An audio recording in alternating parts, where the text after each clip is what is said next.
Hi, good morning, YouTube. This is Southern Scented Piper, and I'm your host, Kenny.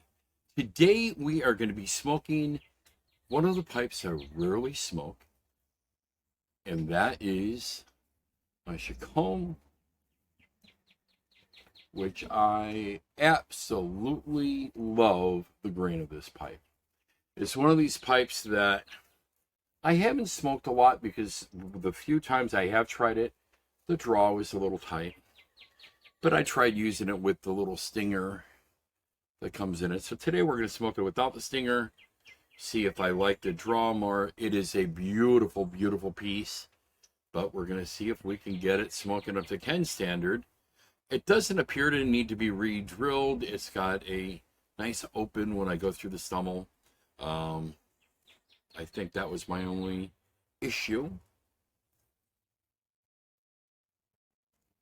We will be giving this a light up here in a minute. I've already given it a char light. And we will give it a full light. In it today, we are smoking what is quickly becoming one of my favorite blends. And that is the C&D Star of the East Flake.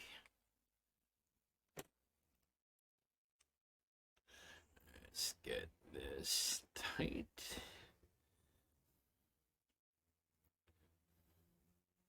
Alrighty, let's give it a real light now.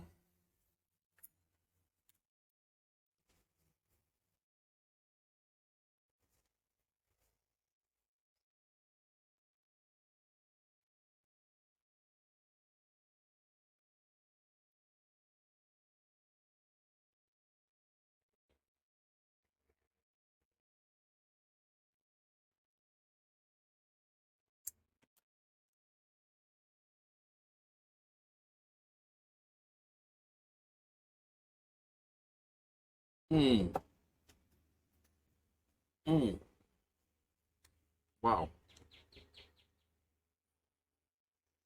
Pipe's definitely smoking way better. So for those of you who have these, take them out. I don't even know what the purpose is. I think they're supposed to act as a filter. And besides just keeping tobacco out of your mouth, I don't know what other purpose they would have. If you try the little trick I tell you with the pipe cleaner, putting the pipe cleaner in a pack, you won't get much tobacco in your mouth, if ever. Once in a blue moon, I get it.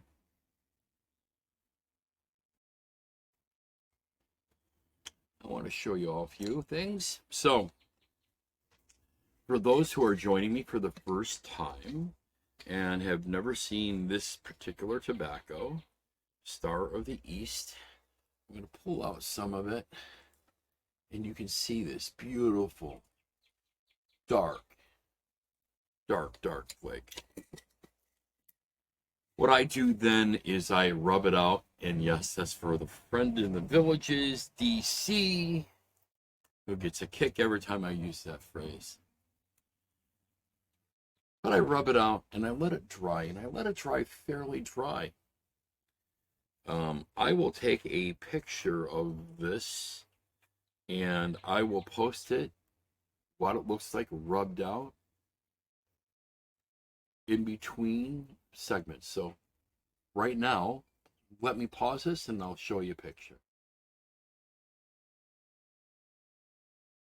Okay, well, we're back from that.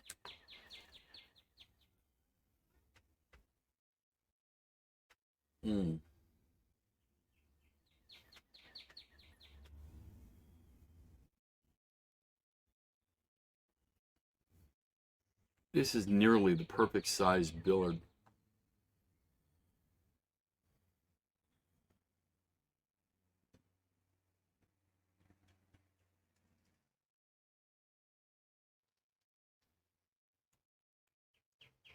Not too big, not too small. Again, it's a Goldilocks pipe.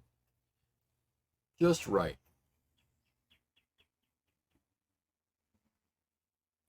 I will admit, I have a huge love for big bowls and big pipes.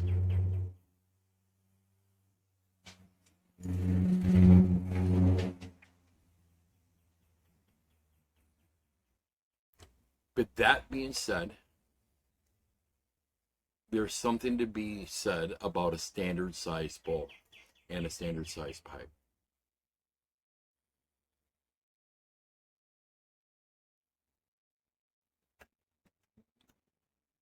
I think many of the tobacco blenders, when they blend and when they test and they blend, I think they test probably their blends in a variety of pipes.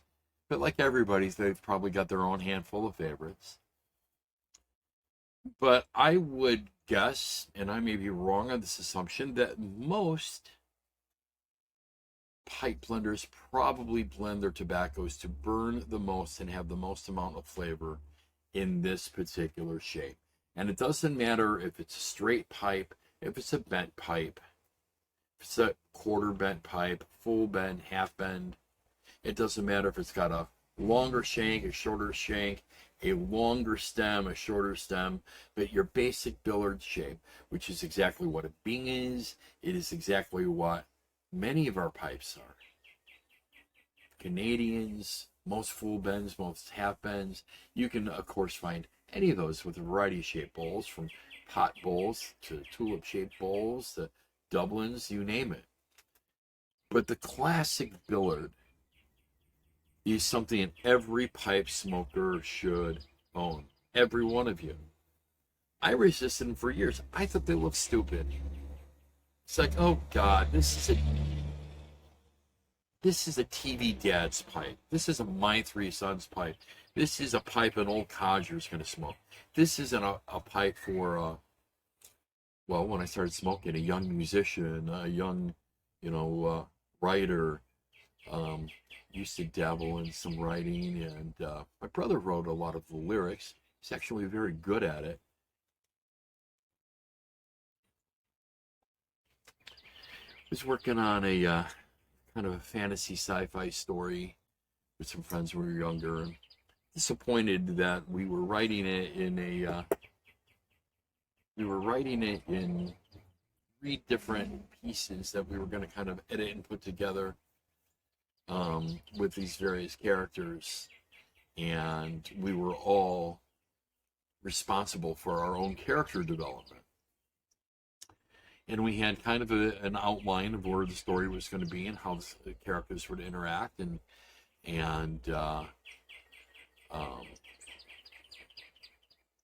I kept up to my end of the bargain, and I did a considerable amount of writing.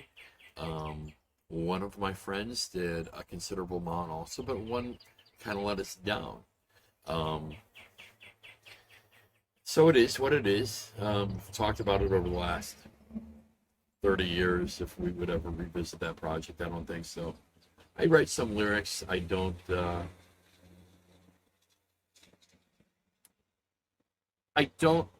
write a lot of lyrics because I'm a guitar player, and even though I get lyrical ideas in my head,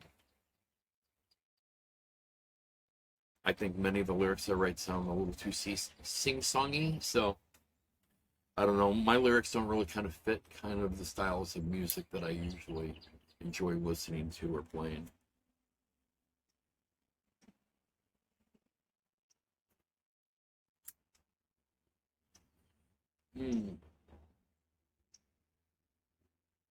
Chacom, Comey, part of the same company.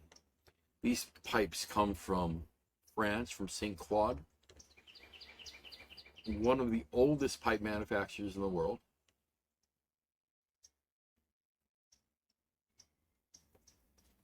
Dunhill and many of the British manufacturers of pipes, before they had their own manufacturing facilities, was utilizing French pipe builders to build their briar pipes for them.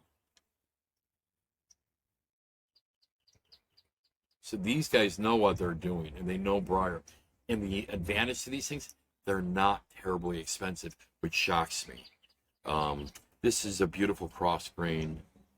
I don't know how well you can see this bird's eye. I'm going to throw some pictures up as well.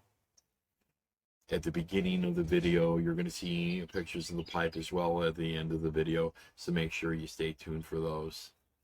I always use the pictures of my pipes that I'm smoking that day in my opening and closings. I change my opening and closing intro pictures based upon the pipes I'm smoking every day. So it gives you guys a really good look. I'm just looking at this right now, and um, all sorts of swirls. One of my buddies calls them faces, and they're little demon faces. Um, I don't know if they're demon faces. I think they're more like cute little ghost faces. Ah, two eyes and a mouth looking at me on the bird side. This side's got some beautiful, beautiful, what would be probably ring grain over here.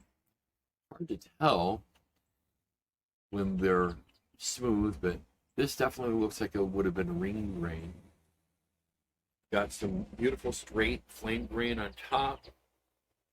Um, some flame grain, straight grain on the bottom. Yeah, this is definitely ring grain.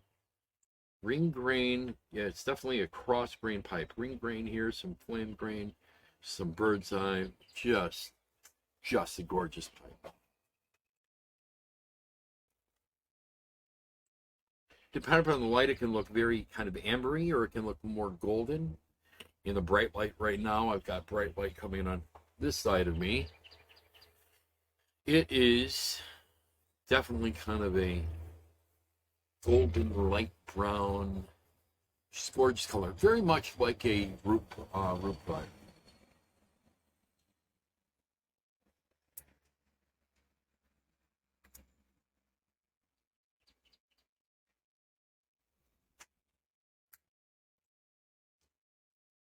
I'm not going to use this opportunity to talk about this tobacco per se, even though we'll mention it some. It's leathery, it's musky, it's creamy, it's delicious. That's all you need to know. If you want more, go through my videos and see where my first impressions of this was, and I'm sure I'm like, wow, wow, wow. Just amazing. And something that I think all of you would enjoy. Um, Let me show you though real quick. Let me take a fresh piece and let me do a rub out. Let's see, where did I put that? Right there. And I will kind of explain how I do it. Um,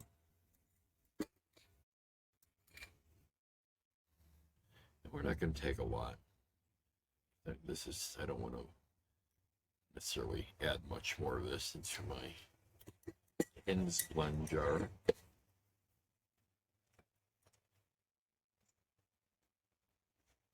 Okay. There is a flake. I take that flake, I put it in the center of my hand, and generally I'm going to have more. Put my hands together, rub gently, like form kind of a little ball, and that's it. It's rubbed out. It's beautiful, beautiful, beautiful flake. Beautiful flake that has now been rubbed out into like a nice ribbon. Um, you have a mixture of smaller ribbon and larger ribbon, which is what I like. Almost like a little coarse cut in there as well. You don't have to prepare it this way. You can take a knife and cut it into cubes. You can do whatever you want with it. I find this gives the best overall burn. There may be some who argue with me, but I think that ribbon gives the best burn. I put this pipe down just so we can observe it. And I mean, you can see how nice. I don't know if the camera's picking that up, but how nice that ash is burning evenly. That's two things. That's a properly drilled draft hole, as well as a good tobacco.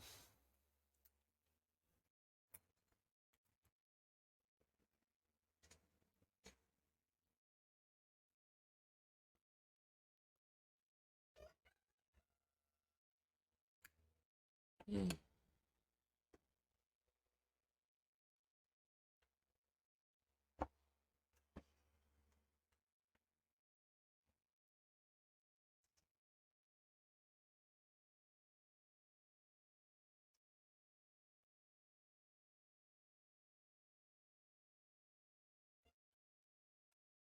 Been talking with one of my friends a lot lately about stocking up on lots of tobaccos. He is beginning an epic journey of tobacco purchasing. He just purchased 5 more pounds last night. He purchased 17 tins, I think, of spark plug based upon my recommendation. Oh well, it's quite a bit of spark plug. Um, like, buddy, I buy 1 can of it, see you like it. But one of the things I do with many of my friends, if I recommend a tobacco to a friend, something that I enjoy, because I'm not going to recommend something I don't enjoy. If any of my friends buy tobacco that I recommended they don't like, I will gladly buy it off of them because I'm going to be smoking that tobacco anyways. So big deal. Send it to me. I'll pick it up if we're local. If we're not local, get it in the mail to me as quickly as possible. Maybe throw a Vito pack in there just to keep the humidity proper. If not, try to seal it up as best as possible. Get it to me quick. And I'll jar it when it gets here and put a label on it. And I will throw that amount in rotation, or if it's something I smoke on a regular basis, I'll probably throw that like in the back of the cellar to be smoked after other tobaccos. But don't be afraid to recommend tobaccos to friends. I highly recommend actually this particular method of recommendations if you truly stand behind your product. And, well, it's not my product, but the product that you enjoy smoking, you shouldn't have a problem buying it off your friends. And as a YouTuber, I can't make that promise to you guys. That would be a lot of tobacco to buy back if you guys didn't like it. So that's why I would usually recommend, for those of you who haven't tried a tobacco, find 4 or 5 guys. Start your own tobacco club, where you guys can buy the minimum, which is usually 2 ounces of tobacco. Split it up. Split it up. You can take 2 ounces of tobacco, and if you were to split that among 4 to 8 people, you got more than enough to smoke, and your cost will be really, really, really, really, really low. I've seen many of the tobaccos that I enjoy go for a very small amount. This particular tobacco is not terribly expensive. I buy it by the 8-ounce tin, but they also make it in like a 2-ounce tin.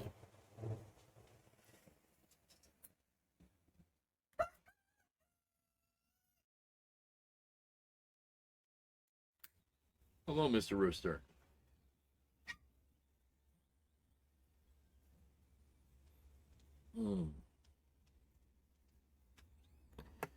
I just wanted to wish you all a happy Thursday today.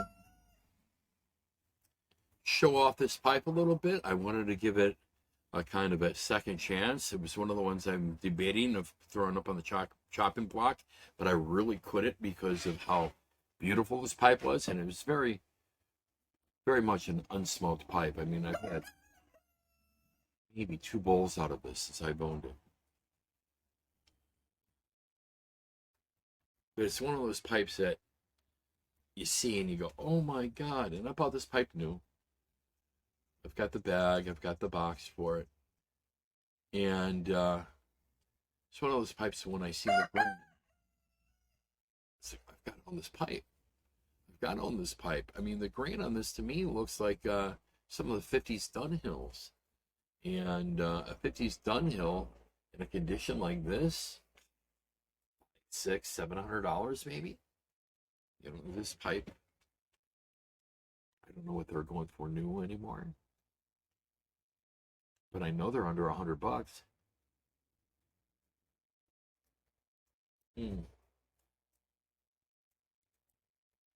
And lovely, just a lovely smoke. Thank you again for joining me here on another episode of Southern Sandpiper. If you like the show, please hit the subscribe and the like button.